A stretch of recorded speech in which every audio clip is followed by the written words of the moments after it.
Good morning everyone. आप सभी का स्वागत है हमारे इस यूट्यूब चैनल में जिसका नाम है स्टडी फॉर लाइफ क्लासेज।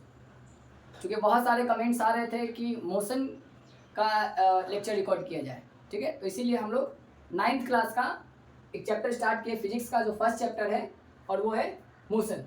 तो क्लास 9th के मोशन चैप्टर को हम लोग डिस्कस करेंगे। तो सबसे पहले हम लोग जरा देख ले कि इसमें पढ़ना क्या क्या है, आखिर मोशन चैप्टर में हम लोग को पढ़ना क्या क्या है, मतलब कि इस चैप्टर का मेन्यू क्या क्या है, इस चैप्टर का मेन्यू क्या क्या है, इसमें आखिर क्या क्या हम लोग को पढ़ना है। तो सबसे पहले तो हम लोग को इसमें पढ़ना है डिस्टेंस एंड डिस्प्लेसमेंट।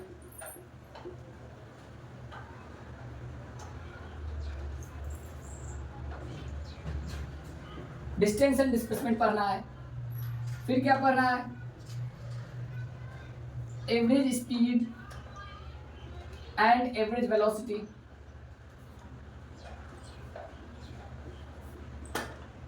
फिर हम लोग यहाँ क्या देखेंगे, एक्सीलरेशन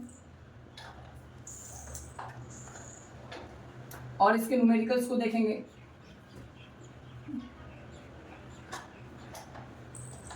फिर हम लोग क्या देखेंगे,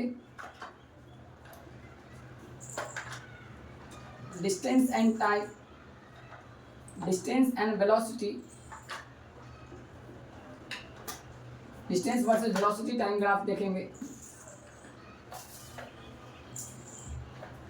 फिर हम लोग देखेंगे डेरिवेशन ऑफ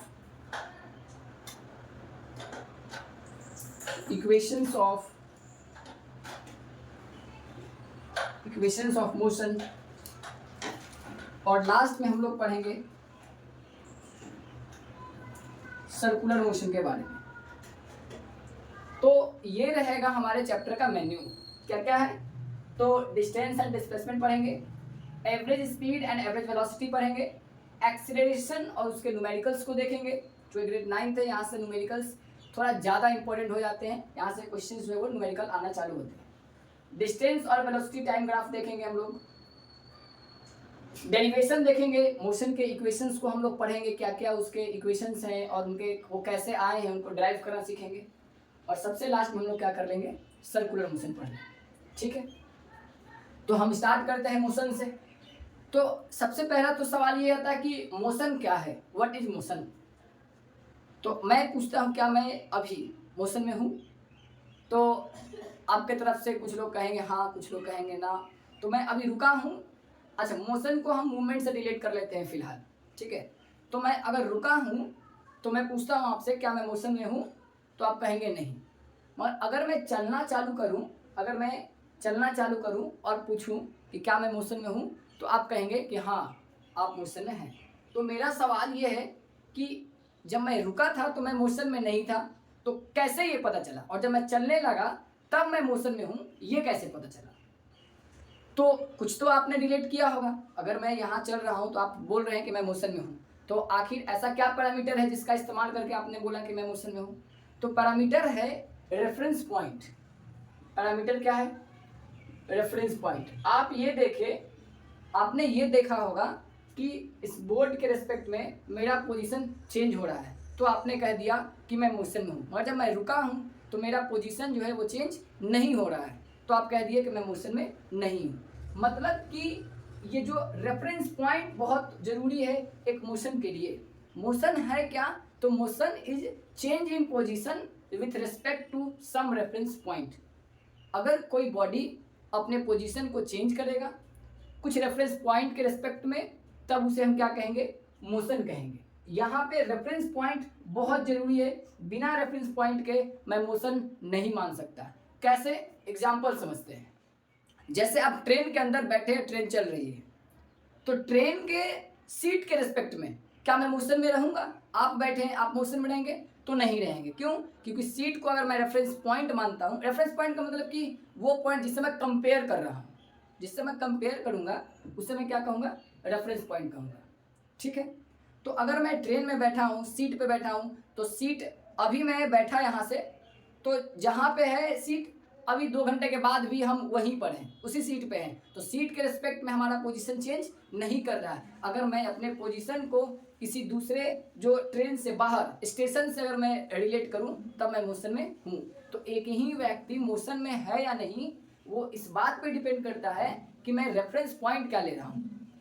अगर रेफरेंस पॉइंट चेंज करेगा, अगर रेफरेंस पॉइंट को मैं चेंज करूंगा तो अगर मैं बोलूं अगर ये मार्कर मैं लिया हूं, अगर मार्कर के रिस्पेक्ट में मैं पूछूं क्या मोशन में हूं तो मैं मोशन में नहीं हूं, क्योंकि मैं जब यहाँ पे हूँ तो भी मेरा मार्कर ऐसे है, मैं आगे आता हूँ तो भी मेरा मार्कर ऐसे ही है, ठीक है। मगर इस बोर्ड के रिस्पेक्ट में मैं मोशन में हूँ, तो मैं मोशन में हूँ या नहीं ये किस बात पे डिपेंड करेगा, ये रेफरेंस पॉइंट पे डिपेंड करेगा। तो मोशन का डेफिनेशन क्या हो जाएगा, तो मोशन बहुत आसान सा डेफिनेशन याद रखेंगे, कॉम्प्लेक्स डेफिनेशन को याद नहीं रखना है। तो व्हाट इज मोशन, तो it is change in position of any object of any body, लिख देता हूं, with respect to some reference point। Clear है, क्लियर है, मान के चलता हूं, समझ लेंगे फिर से कि कोई अगर बॉडी अपने पोजीशन को चेंज करेगा, किसी रेफरेंस पॉइंट से कंपेयर होगा तो उसे हम क्या कहेंगे, कहेंगे कि वो बॉडी मोशन में है। ऐसे मोशन का एक और भी मतलब होता है, वो बायोलॉजी में हो जाता है, सुने होंगे आप लोग, लूज मोशन होता है, मगर हम लोग फिजिक्स के मोशन के बारे में बात कर रहे हैं, ठीक है। तो क्लियर है ना कि जब कोई बॉडी अपना पोजीशन चेंज करेगा किसी रेफरेंस पॉइंट के रेस्पेक्ट में तो उसे हम क्या कहेंगे, कहेंगे कि that object is in motion, ठीक है। यहाँ तक की बात तो समझ में आती है। तो रेफरेंस पॉइंट क्या हो जाएगा, तो रेफरेंस पॉइंट को आप साफ ये लिख लीजिएगा कि it is any place to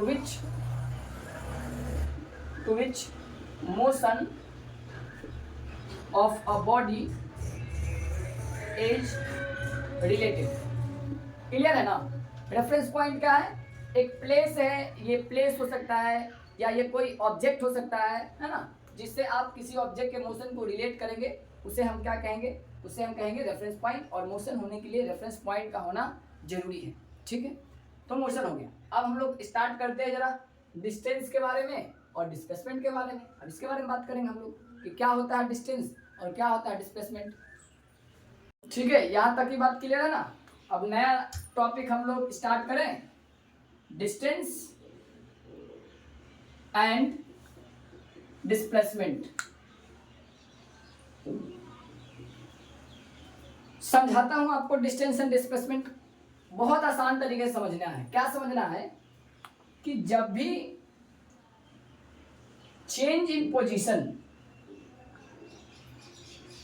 किसी ऑब्जेक्ट का चेंज इन पोजीशन जब होगा तो क्या होगा, तो या तो डिस्टेंस कवर होगा, या तो डिस्टेंस कवर होगा और या तो डिस्प्लेसमेंट कवर होगा। अब मैं समझाता हूं दोनों क्या है। तो पहले मैं डिस्टेंस की बात करता हूं कि what is distance, what is distance, distance क्या है। तो डिस्टेंस क्या है, तो एकदम आसान तरीके से हम ये याद रखेंगे डिस्टेंस का कि the path covered by a body is called distance.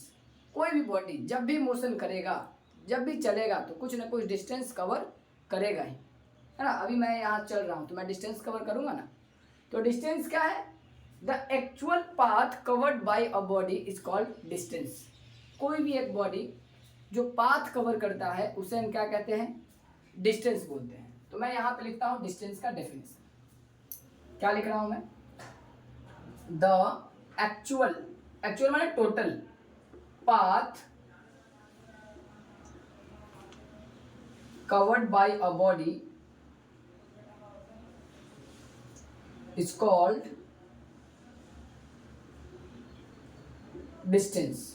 Clear है, कोई भी बॉडी जो पाथ कवर करेगा उसे हम क्या कहेंगे, डिस्टेंस कहेंगे। और जब भी मोशन होगा तो क्या कवर होगा, डिस्टेंस कवर होगा। और जब भी मोशन होगा तो क्या होगा, डिस्प्लेसमेंट होगा। तो हम ये भी देखेंगे, डिस्प्लेसमेंट को भी देखेंगे। अभी पहले हम डिस्टेंस के बारे में बात कर ले रहे हैं, तो ठीक है, ये बात तो होगी। दूसरी बात होगी, तो डिस्टेंस को हम लोग मेजर किस में करेंगे, तो डिस्टेंस को मेजर हम लोग करते हैं मीटर में। इसका स्टैंडर्ड यूनिट क्या है, मीटर। तो मैं लिख दूं it's SI unit is metre. SI unit इसका क्या है, मीटर में, ठीक है। मगर मीटर जो है ना वो स्मॉलर डिस्टेंस है, बड़े बड़े डिस्टेंस को हम लोग मीटर में मेज़र नहीं करते हैं बल्कि किलोमीटर में मेज़र कर लेते हैं, ठीक है। तो जो भी व्हीकल्स है, गाड़ी वगैरह है, हम लोग का बाइक है, बाइक हो गया, कार हो गया या कोई भी गाड़ी है, सब में ना डिस्टेंस को मेज़र करने का एक इंस्ट्रूमेंट भी लगा होता है और उसको हम लोग कहते हैं ओडोमीटर। उसको हम लोग क्या कहेंगे, ओडोमीटर। पहले मैं एक बात लिख देता हूँ, मैं ये लिख देता हूँ कि for measuring bigger unit, for measuring bigger distance we use kilometre. क्या यूज कर लेते हैं हम लोग, किलोमीटर यूज कर लेते हैं, केएम। मगर आपसे पूछा जाएगा कि ऐसा यूनिट बताइए, तो ऐसा यूनिट आपको क्या बताना है, मीटर ही बताना है। अब डिस्टेंस मेजर करने का मैंने इंस्ट्रूमेंट बताया, क्या बताया, odometer. Odometer is used to measure distance covered by any body, ठीक है। ओडोमीटर एक इंस्ट्रूमेंट है जिसका इस्तेमाल किया जाता है डिस्टेंस को मेजर करने के लिए किसी भी बॉडी के द्वारा। क्लियर है, ठीक है। अब आगे समझिए। तो फिर से मैं इसको एक बार रिकैप कर दूं आपके लिए कि जो एक्चुअल पाथ कवर करते हैं उसको हम बोलते हैं डिस्टेंस, और इसका ऐसा यूनिट होता है मीटर, और मेजर करने के लिए बड़े डिस्टेंस को मेजर हम लोग किलोमीटर में करते हैं, और ये जो है ओडोमीटर का काम होता है। तो जो भी बाइक वगैरह जितने भी गाड़ियाँ होती है, सारे गाड़ी में लगा होता है ओडोमीटर, जो कि आपके डिस्टेंस को किलोमीटर में मेजर कर लेता है। तो ये तो बात हो गई डिस्टेंस की। अब मैं आपको डिस्प्लेसमेंट के बारे में बताता हूँ, फिर हम लोग एक डिफ्रेंशिएट भी करेंगे, दोनों में क्या डिफरेंस है वो हम लोग करेंगे। पहले डिस्प्लेसमेंट को मैं समझाता हूँ आपको, समझने की कोशिश करेंगे सब लोग। अच्छा, जब भी मैं मोशन करता हूँ, जब भी मैं चलता हूँ, तो मेरा एक इनिशियल पोजीशन होगा और एक फाइनल पोजीशन। जैसे मैं अभी यहाँ पे हूँ तो ये मेरा इनिशियल पोजीशन है, मैं आगे बढ़ के आ जाता हूँ तो ये मेरा क्या हो गया, जहाँ मैं रुकता हूँ, जहाँ से मैं स्टार्ट करता हूँ वो हमारा क्या हो गया है, इनिशियल पोजीशन। और जहाँ पे मैं फाइनली जाकर रुक रहा हूँ वो हमारा क्या है, तो वो है हमारा क्या, वो है हमारा फाइनल पोजीशन। तो डिस्प्लेसमेंट क्या है, तो डिस्प्लेसमेंट होता है इनिशियल पोजीशन और फाइनल पोजीशन के बीच का शॉर्टेस्ट डिस्टेंस। क्या मैं बोला, डिस्प्लेसमेंट क्या होता है, इनिशियल पोजीशन और फाइनल पोजीशन के बीच का जो शॉर्टेस्ट डिस्टेंस होता है उसे हम क्या कहते हैं, डिस्प्लेसमेंट कहते हैं। इसको और मैं क्लियर आपको समझाऊंगा, अभी पहले आप डेफिनेशन को समझिए। क्या definition, it is the shortest distance between initial and final point. Initial का मतलब जहां से हमने स्टार्ट किया, और फाइनल का मतलब जहां पे हमने अपने मोशन को खत्म किया, ठीक है। इसका एकदम खूब अच्छा से एग्जांपल लेके हम लोग इसको समझेंगे। अब इसको मेजर किस में करें, तो डिस्टेंस को भी मेजर हम लोग ना मीटर में ही करते हैं, ठीक है। तो इस यहाँ पे क्या लिख दे रहा हूँ, it is also measured in metre, ठीक है। इसको हम लोग किस में मेजर करते हैं, मीटर में मेजर करते हैं, ठीक है। और साइंटिफिकली हम लोग डिस्प्लेसमेंट की तो बात करते हैं, बट नॉर्मली हम लोग जनरल लाइफ में जो हम लोग डे टू डे वर्क जो कर रहे हैं उसमें हम लोग डिस्टेंस के बारे में ही बात करते हैं, डिस्प्लेसमेंट के बारे में बात करते नहीं हैं, ठीक है। और ये मीटर होता है, अब इसमें मैं डिफरेंस कराऊंगा तो ज़्यादा क्लियर होगा। अभी मैं एक एग्जांपल बताता हूँ और उस एग्जांपल से मैं आपको समझाता हूँ कि डिस्टेंस और डिस्प्लेसमेंट में क्या कोई डिफरेंस है या नहीं। मैं आपको इन दोनों के बीच का एक डिफरेंस बताता हूँ पहले। तो हम लोग एक एग्जांपल देखते हैं इसको समझने के लिए। ऐसे मान लेते हैं, इसमें क्या कर लेते हैं हम लोग, कि यहाँ लिख लेते हैं ए, यहाँ लिख लेते हैं बी, यहाँ लिखते हैं सी, यहाँ लिख लेते हैं डी, और यहाँ लिख लेते हैं ई, और यहाँ लिख लेते हैं एफ, यहाँ लिख लेते हैं जी, यहाँ लिख लेते हैं एच, और यहाँ लिख लेते हैं आई, और यहाँ इतना ही छोड़ देते हैं, बस आई तक रख देते हैं। ठीक है, और हम लोग ऐसा मान के चलते हैं कि ये जो डिस्टेंस है वो 10 मीटर है, ये भी डिस्टेंस 10 मीटर है, ये भी डिस्टेंस 10 मीटर है, ये डिस्टेंस भी 10 मीटर है, ये डिस्टेंस भी 10 मीटर है, ये भी 10 मीटर है, ये भी 10 मीटर है, और ये भी 10 मीटर है, और ये भी 10 मीटर है। मतलब कोई व्यक्ति अगर ऐसे मान लेते हैं ए से स्टार्ट करता है और ए से बी पर अगर जाता है तो वो डिस्टेंस कितना कवर करता है, तो वो डिस्टेंस जो है वो 10 कवर करता है। अगर ए से सी पर जाता है तो वो डिस्टेंस कितना कवर करेगा, तो ए बी और बी सी के बीच का जो डिस्टेंस होगा वो जोड़ देंगे तो हो जाएगा काम। तो जरा समझते हैं, मान लीजिए यहाँ पे कोई एक व्यक्ति है, ये व्यक्ति कौन है, ये एक व्यक्ति है, ठीक है, और ये क्या करता है, यहाँ से आता है बी पर, कहाँ पे आता है, बी पर, और ये व्यक्ति यहाँ से कहाँ पे चल के आता है, बी पर। इसका कोई फ्रेंड है तो वो इससे मिलने आया, बी पर आ गया मिलने, ठीक है।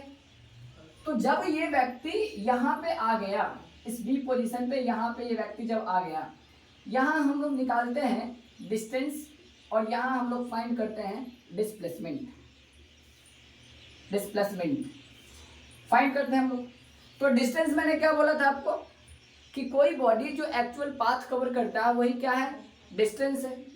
तो कोई अगर ए से बी पर गया है, इस पोजीशन पे यहाँ से यहाँ आया है, तो डिस्टेंस कितना पाथ इसने कवर किया, तो इसने पाथ किया कवर 10 मीटर का। आपको कोई दिक्कत इस बात से नहीं, क्योंकि डिस्टेंस का डेफिनेशन ही था path cover by a body, इसको डिस्टेंस। दूसरी बात समझते हैं, डिस्प्लेसमेंट का क्या डेफिनेशन था। डिस्प्लेसमेंट का डेफिनेशन ये था कि the shortest distance between initial and final point. मतलब यहाँ से अगर कोई स्टार्ट किया तो ये इसका क्या है, इनिशियल पॉइंट है, इनिशियल पोजीशन है, और यहाँ पे जाकर रुका तो ये कौन सा पोजीशन है, इसका फाइनल पोजीशन है। तो बात समझिए, इसके और इसके बीच का सबसे छोटा लाइन क्या होगा, तो इसके और इसके बीच का सबसे छोटा लाइन ये होगा। दुनिया में और कोई ऐसी लाइन नहीं बनेगी जो ए और बी को इस लाइन के अलावा और कोई छोटे लाइन से जोड़ दे। ए और बी को जोड़ने वाला जो सबसे छोटा लाइन है वो यही लाइन है, इसके अलावा और कोई लाइन नहीं है। अगर और कोई लाइन होता तो वही डिस्प्लेसमेंट हो जाता।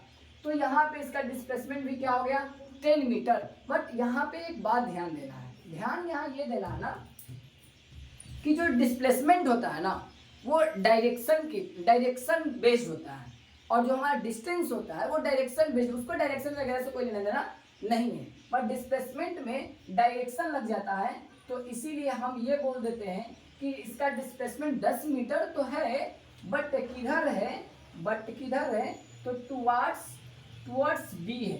किधर की तरफ है, बी की तरफ है। यहाँ से एक और चीज़ क्लियर हो जाता है कि जो डिस्टेंस होता है हमारा वो होता है स्केलर क्वांटिटी। अभी मैं जब डिफरेंशिएट कराऊंगा तो वहाँ पे और इसके बारे में डिस्कस करूँगा कि डिस्टेंस क्या होता है, हमारा स्केलर क्वांटिटी होता है, और डिस्प्लेसमेंट जो हमारा होता है वो क्या होता है, वेक्टर क्वांटिटी होता है।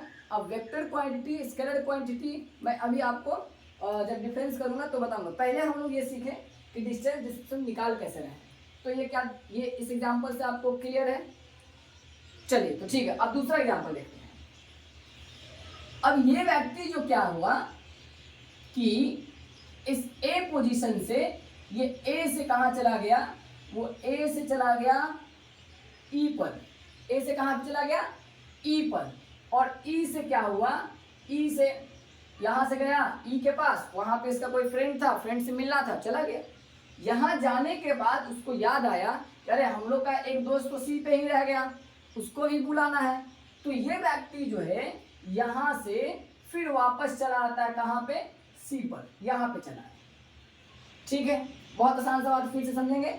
ए से कहाँ पे गया, ई पर, और ई से वापस कहाँ पे आया, सी पर, ठीक है। अब इस केस में ये तो केस 1 था हमारा। अब दूसरा केस में हम बात करते हैं डिस्टेंस की। दूसरे केस में बात करते हैं डिस्टेंस की। तो आप डिस्टेंस क्या, पाथ कवर देख लेना है, कितना पाथ कवर हुआ है। तो यहाँ से यहाँ और यहाँ से यहाँ, तो अगर यहाँ से यहाँ है तो कितना हुआ, 10, 10, 20, 10, 30 और 10, 40। और यहाँ से फिर इधर आया है तो 20 इधर, 10 और 10, तो डिस्टेंस कितना उसने कवर किया टोटल। तो डिस्टेंस इसने टोटल कितना किया, 60 मीटर। हाँ या ना, बोलिए, कोई दिक्कत इस बात से? कोई दिक्कत नहीं है, ठीक है। क्योंकि डिस्टेंस का हम लोगों ने डेफिनेशन ही पढ़ा था कि जो पाथ कवर होगा बॉडी के द्वारा वही क्या हमारा, वही हमारा डिस्टेंस है। और इसमें तो ऐसा किया है ना। अब जरा आते हैं हम लोग डिस्प्लेसमेंट पे। अब हम लोग आते हैं डिस्प्लेसमेंट पे। इसका डिस्प्लेसमेंट क्या होगा, तो याद करेंगे हम लोग कि डिस्प्लेसमेंट का हमारा क्या डेफिनेशन था। तो डिस्प्लेसमेंट का हमारा डेफिनेशन था shortest distance between initial and final point. क्या इनिशियल पॉइंट ए है, तो हाँ है, बट फाइनल पॉइंट क्या है, फाइनल पॉइंट तो हमारा सी है, क्योंकि यहाँ से यहाँ और यहाँ से यहाँ, तो ये इनिशियल पॉइंट है और ये फाइनल पॉइंट है। अब इन दोनों लाइन को मिलाने वाली सबसे छोटी डिस्टेंस कौन सी होगी, ये होगी। तो 10 और 10 20, तो डिस्प्लेसमेंट हमारा क्या हो गया, 20 हो गया। और किधर हो गया, टुवर्ड्स बी लिख लीजिए या टुवर्ड्स ए लिख लीजिए। क्या आप ये बात समझ पा रहे हैं, क्लियर है आपको? डिस्प्लेसमेंट कभी भी निकालना है तो हम क्या खोजेंगे, उसका इनिशियल और उसका फाइनल और उसको जोड़ने वाला शॉर्टेस्ट लाइन लेंगे। और याद रखेंगे कि कोई ऑब्जेक्ट, कोई बॉडी अगर स्ट्रेट लाइन में चल रहा है तो उसका शॉर्टेस्ट जो लाइन होगा ना, वो स्ट्रेट लाइन वही खुद होगा, कोई और नहीं बनेगा, ठीक है। मैं एक और एग्जांपल लेता हूँ, ये एग्जांपल हो गया। मैं एक और एग्जांपल लेता हूँ। अब मैं एग्जांपल लेता हूँ किसका, यहाँ पर एक सर्कल का एग्जांपल लेता हूँ। ये एक सर्कल है, ठीक है, ये क्या है, सर्कल है। और इसका मैं आपको बता देता हूँ कि इसका रेडियस जो है वो मैं बताता हूँ आपको कि 7 सेंटीमीटर। रेडियस कितना है, 7 सेंटीमीटर, ठीक है। और कोई व्यक्ति है जो यहाँ से स्टार्ट किया और यहाँ से घूम के यहाँ पर आके रुक गया, मतलब ए पॉइंट से स्टार्ट किया और किस पॉइंट पे जाके रुका है। तो ये जो व्यक्ति है वो जो है पॉइंट बी पर जाके रुका है, ठीक है। यहाँ से स्टार्ट किया और यहाँ पे जाके रुक गया। अब मेरा सवाल है कि क्या इस केस में डिस्टेंस क्या होगा। तो हम सबको पता है कि डिस्टेंस सर्कल का कैसे निकलता है, तो सर्कल का डिस्टेंस निकलता है 2πr से। बट अगर यहाँ से यहाँ आया है तो वो सेमी सर्कल बनाया है ना, सेमी सर्कल बनाया है। तो हमको क्या निकालना है, सेमी सर्कल का ही सिर्फ हमको निकालना पड़ेगा सरकमफेरेंस, है ना। तो इसको मैं क्या कर दूंगा, बाई 2 कर दूंगा। बाई 2 में क्यों किया, अगर देखिए, अगर मैं बोलता कि ए से घूम के फिर से ए पर आया तब तो मैं 2πr निकाल लेता डिस्टेंस के लिए, मगर ए से स्टार्ट करके कहाँ पे गया है, बी पर गया है। इसीलिए मैं यहाँ पे क्या निकालूंगा, सरकमफ्रेंस बाई 2 कर दूंगा ताकि आधा सर्कल का निकले। तो अब इसको सॉल्व वगैरह करेंगे तो पाई का वैल्यू डालेंगे तो 22/7 और रेडियस का वैल्यू डालेंगे 7 को पहचान लेगा, कहेगा मैं तुझे मार देता हूँ, और 7 खत्म हो जाएगा आपस में। और यहाँ पे क्या बच जाएगा, तो बच जाएगा यहाँ पे 22 सेंटीमीटर। डिस्टेंस क्या बच गया हमारा, 22 सेंटीमीटर, ठीक है। अब मैं इसी केस के लिए डिस्प्लेसमेंट निकालता हूँ। डिस्प्लेसमेंट निकालता हूँ। तो डिस्प्लेसमेंट का हमारा क्या रूल था, शॉर्टेस्ट पॉइंट, इनिशियल पॉइंट और फाइनल पॉइंट। तो ये हमारा इनिशियल पॉइंट और ये हमारा फाइनल पॉइंट। इन दो पॉइंट को जोड़ने वाला जो शॉर्टेस्ट लाइन होगा वो लाइन कोई और नहीं बल्कि ये खुद AB होगा। क्या होगा, AB होगा। और अगर AB का मतलब क्या होगा, इस सर्कल का डायमीटर होगा। तो ये 7 है तो ये भी 7 रहा होगा। तो 7 + 7 दैट इज 14 सेंटीमीटर। अब क्लियर हो गया होगा। अब मैं ये कह सकता हूँ कि अब आपको डिस्टेंस और डिस्प्लेसमेंट क्लियर रहा होगा। Distance is the path covered by a body and displacement is the shortest distance, ठीक है। तो यहाँ से आपको डिस्टेंस और डिस्प्लेसमेंट का कॉन्सेप्ट क्लियर हुआ। अब मैं कुछ ऑब्जर्वेशंस आपको बता रहा हूँ, वो ध्यान देंगे, जरा ध्यान देने की बात है। देखिए जरा यहाँ पे क्या बात है। अच्छा पहले इसी को बताता हूँ। ए से बी पर गया तो डिस्टेंस हमारा कितना आया था 22 सेंटीमीटर और डिस्प्लेसमेंट कितना आया था 14 सेंटीमीटर। यहाँ से एक बात यहाँ भी देख लीजिए कि डिस्टेंस यहाँ इस केस में कितना आया था 60 आया था, डिस्प्लेसमेंट कितना आया था 20 आया था। यहाँ पे डिस्टेंस कितना आया था 10 मीटर आया था और डिस्प्लेस यहाँ तो बराबर ही है, यहाँ इक्वल है और यहाँ डिस्टेंस ज़्यादा है डिस्प्लेसमेंट कम है, यहाँ डिस्टेंस ज़्यादा है डिस्प्लेसमेंट कम है। इसका ऑब्जर्वेशन सुनिए क्या है, कंक्लूजन सुनिए क्या है। इसका कंक्लूजन ये है किसी भी केस के लिए, कोई भी एक केस के लिए डिस्टेंस और डिस्प्लेसमेंट बराबर हो सकते हैं, मगर कभी ऐसा नहीं होगा कि डिस्प्लेसमेंट जो है वो डिस्टेंस से बड़ा हो जाए। आप देखिए एग्जांपल्स आपको लिखे हुए बोर्ड पे, आप यहाँ साफ देखेंगे, या देखिए यहाँ तो जो मैंने बोला कि डिस्टेंस और डिस्प्लेसमेंट सेम हो सकते हैं, तो यहाँ डिस्टेंस और डिस्प्लेसमेंट सेम है, मगर मैंने बोला कि डिस्टेंस जो होगा वो हमेशा ही डिस्प्लेसमेंट से ज़्यादा होगा। तो आप देखिए ये डिस्टेंस इतना है और डिस्प्लेसमेंट इतना है, ज़्यादा है ना। इधर भी देख लीजिए, आप कितना भी क्वेश्चन कर लीजिए इस चैप्टर से, डिस्टेंस और डिस्प्लेसमेंट का एक ही केस बस लेना है, तब क्या होगा, तब आपका डिस्टेंस जो होगा वो हमेशा, है ना, डिस्प्लेसमेंट के बराबर हो सकता है या हमेशा उससे बड़ा होगा, कभी भी उससे छोटा नहीं होगा। कभी भी डिस्प्लेसमेंट जो है वो डिस्टेंस से बड़ा नहीं हो पाएगा, चाहे कैसा भी केस हो। और एक बात और बता देता हूँ आपको कि कब डिस्टेंस और डिस्प्लेसमेंट का वैल्यू बराबर होगा। तो डिस्टेंस और डिस्प्लेसमेंट का वैल्यू सिर्फ और सिर्फ तभी बराबर होगा जब उसका मोशन जो है, ऑब्जेक्ट का मोशन जो है वो एक ही डायरेक्शन में है। जैसे ही डायरेक्शन बदल जाएगा वैसे ही डिस्टेंस और डिस्प्लेसमेंट का वैल्यू बदल जाएगा। यहाँ एग्जाम्पल से हम लोग देखते हैं, ये फर्स्ट एग्जाम्पल जो हमने देखा था कि कोई व्यक्ति ए से बी पर गया था, तो ए से बी पर गया था तो डिस्टेंस भी 10 मीटर था और डिस्प्लेसमेंट भी 10 मीटर था, मगर जैसे ही कोई ए से ई पर गया और ई से सी पर आया तो डिस्टेंस 60 हो गया था और डिस्प्लेसमेंट कितना हो गया था 20 हो गया था। तो एकदम याद रखने की बात है कि अगर ऑब्जेक्ट सिर्फ स्ट्रेट लाइन में चलेगा, एक ही डायरेक्शन में चलेगा, डायरेक्शन चेंज नहीं होगा, तब डिस्टेंस और डिस्प्लेसमेंट का वैल्यू बराबर होगा। और जैसे ही डायरेक्शन चेंज हो जाएगा तो डिस्टेंस का जो वैल्यू है वो ज़्यादा हो जाएगा डिस्प्लेसमेंट के वैल्यू से। ठीक है, एक और बात यहाँ से समझेंगे, मैं ये सब एक बार में लिखवा दूंगा, पहले मैं बता रहा हूँ, ठीक है, ताकि मैं आपको ये बात को प्रूफ करता चलूँ। इसी क्वेश्चन को एक बार और समझें जरा हम लोग। क्या, मान लीजिए कोई बॉडी है जो ए से स्टार्ट किया और घूम के फिर से कहाँ पे आ गया, ए पर आ गया। ए से स्टार्ट किया और कहाँ फिर से आ गया, ए पर, इधर से स्टार्ट करके फिर से यहीं पे आ गया। तो अगर इस केस में मैं डिस्टेंस निकालूं, इस केस में मैं, तो सोचने की बात है, यहाँ से ऐसे घूम के इधर आ गया तो क्या निकालूंगा मैं, 2πr निकालूंगा। तो 2πr अगर मैं निकालूंगा तो 2 × 22/7 इंटू 7 7 कट गया, 7 को पहचान लेता है तो ये 44 सेंटीमीटर आ गया। बोलिए हाँ या ना। अब यहाँ पे मैं डिस्प्लेसमेंट की बात करता हूँ, तो यहाँ से स्टार्ट हुआ था, ये इसका इनिशियल पोजीशन, ऐसे घूमते हुए जाके यहीं पे, मतलब इनिशियल पोजीशन और फाइनल पोजीशन दोनों के दोनों सेम है। तब डिस्प्लेसमेंट क्या होगा, तो एक पॉइंट के बीच का शॉर्टेस्ट डिस्टेंस क्या होगा, तो एक पॉइंट के बीच का शॉर्टेस्ट डिस्टेंस 0 हो जाएगा। तो डिस्प्लेसमेंट यहाँ क्या हो जाएगा, डिस्प्लेसमेंट यहाँ हो जाएगा 0 सेंटीमीटर। डिस्प्लेसमेंट क्या होगा 0 सेंटीमीटर। समझ में आ रहा है आपको, डिस्प्लेसमेंट क्या हो जाएगा 0 सेंटीमीटर। मतलब कि एक और बात यहाँ से, एक और बात क्लियर होती है।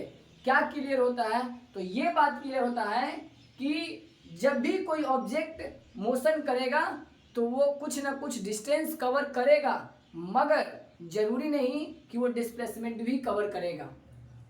समझ रहे ना, क्यों, क्योंकि यहाँ से घूम के यहीं पे आ गया तो डिस्टेंस तो हो गया 44 सेंटीमीटर, और डिस्प्लेसमेंट क्या हो गया 0 सेंटीमीटर। तो distance can never be 0, but displacement can be zero. Distance जो है वो कभी भी जीरो नहीं होगा और डिस्प्लेसमेंट जो है वो जीरो हो सकता है। हमने आपको एग्जांपल से बता भी दिया। कब जीरो हो जाएगा? जब उसका इनिशियल और फाइनल पॉइंट दोनों सेम हो जाएगा, तब जो है हमारा डिस्टेंस और डिस्प्लेसमेंट दोनों का वैल्यू क्या हो जाएगा? जीरो हो जाएगा। अब इसी डिफरेंस को हम लोग एक टेबल बना के लिख लेते हैं टेबल में। तो हम लोग इसको टेबुलर फॉर्म में कर लेते हैं। एक तरफ लिख लेते हैं डिस्टेंस और दूसरी तरफ लिख लेते हैं डिस्प्लेसमेंट। डिस्टेंस और डिस्प्लेसमेंट। अभी जितनी बात हम लोगों ने किया आज बस यही लास्ट रखेंगे हम लोग। आज के लिए सिर्फ डिस्टेंस और डिस्प्लेसमेंट ही रखेंगे। फिर नेक्स्ट सेशन जो है वो करेंगे तो करेंगे हम आगे की बात। 6-7 क्लास में ये चैप्टर को हम लोग क्लियर कर लेंगे। ठीक है, पढ़ते रहिएगा आप लोग, बहुत कन्फ्यूजन नहीं करिएगा। आसान है, बहुत आसान चीज़ें हैं। ठीक है, आप देखेंगे तो आपको मालूम चलेगा कि आसान है। मैं पूरा कोशिश करूँगा कि आपको इसका रिटन नोट्स भी एज अ PDF आपको अवेलेबल हो जाए। ठीक है, तो अब देखिए क्या क्या बातें हैं।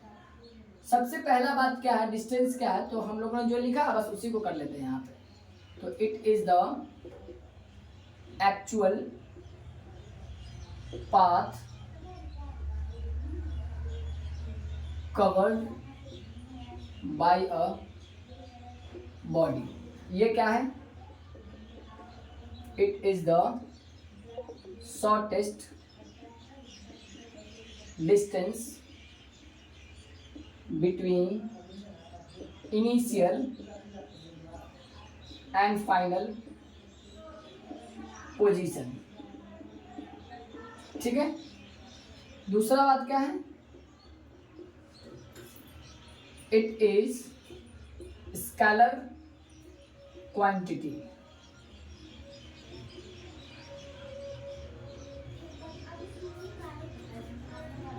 इट इज स्केलर क्वांटिटी का मतलब ना जिसमें सिर्फ मैग्नीट्यूड या सिर्फ अमाउंट हो, उसमें कुछ डायरेक्शन वगैरह की बात नहीं हो। और ये क्या होता है? It is vector quantity. हम लोग कर रहे थे ना, यहाँ पे डायरेक्शन इंपॉर्टेंट था। वेक्टर क्वांटिटी, यहाँ पे तो डायरेक्शन का बहुत बड़ा रोल था। डायरेक्शन जैसे ही चेंज हो रहा था डिस्प्लेसमेंट का वैल्यू चेंज हो जाता है। मगर इसको डायरेक्शन से कोई लेना देना है क्या? डायरेक्शन कुछ भी हो, इसका वैल्यू जो है वो घट नहीं रहा था, है ना। तो ये जो है वो स्केलर क्वांटिटी है और ये जो हमारा वो वेक्टर क्वांटिटी है। तो आप समझ लेंगे ना, स्केलर क्वांटिटी वो क्वांटिटी है जिसको डायरेक्शन से कोई लेना देना नहीं है, सिर्फ मैग्नीट्यूड है। और वेक्टर क्वांटिटी वो क्वांटिटी है जिसमें क्या होगा? डायरेक्शन का इंपॉर्टेंस होगा, बहुत बड़ा इंपॉर्टेंस होगा। डायरेक्शन चेंज हो जाने से और डिस्प्लेसमेंट का वैल्यू क्योंकि चेंज हो जा रहा था यहाँ। तीसरी पॉइंट क्या याद रखना है कि it can never be zero. कभी भी डिस्टेंस का वैल्यू जीरो नहीं होगा। जब भी कोई बॉडी चलेगा तो कुछ ना कुछ वो डिस्टेंस को, कुछ ना कुछ वो पाथ को कवर करेगा ही। और ये इट कैन बी या it's value can be zero. इसका वैल्यू जीरो हो सकता है। फोर्थ पॉइंट देखा जाए तो हम ऐसा लिखते हैं कि for a particular case it can be equals to 0 but can never be smaller than displacement। क्या बोला कि ये, अच्छा यहाँ था कि कोई भी पर्टिकुलर केस अगर उठाया जाए तो ये बराबर तो हो सकता है डिस्प्लेसमेंट के, मगर कभी भी ये जीरो नहीं होगा। It can be equals to sorry equals to displacement. मैं यहाँ लिखना चाह रहा था कि किसी पर्टिकुलर केस के लिए ये डिस्प्लेसमेंट के इक्वल तो हो सकता है, बट ये कभी भी डिस्प्लेसमेंट से छोटा नहीं होगा। और डिस्प्लेसमेंट में क्या होगा? डिस्प्लेसमेंट जो होगा वो डिस्टेंस से बराबर तो हो सकता है मगर कभी भी डिस्टेंस से बड़ा नहीं होगा। तो इसको यहाँ लिख लेते हैं कि for a particular case it can B equals to distance but can never be greater than distance। कभी भी वो डिस्टेंस से बड़ा नहीं होगा। तो और कोई पॉइंट्स तो है नहीं, ठीक है ना। इसको याद रखेंगे कि अच्छा, तो यहाँ पे हम लोग एक लाइन में डेफिनेशन लिख लें क्या स्केलर का, स्केलर क्वांटिटी, स्केलर क्वांटिटी। तो इट हैज, ऐसे लिख लेते हैं कि a quantity which has only magnitude, only magnitude is called scalar quantity, है ना। इसमें सिर्फ क्या हो, मैग्नीट्यूड हो, जिसका सिर्फ अमाउंट हो, डायरेक्शन वगैरह नहीं होगा। और इसमें क्या होगा, वेक्टर में, यहाँ लिखता हूं वेक्टर क्वांटिटी। तो क्या लिख लेंगे, अ क्वांटिटी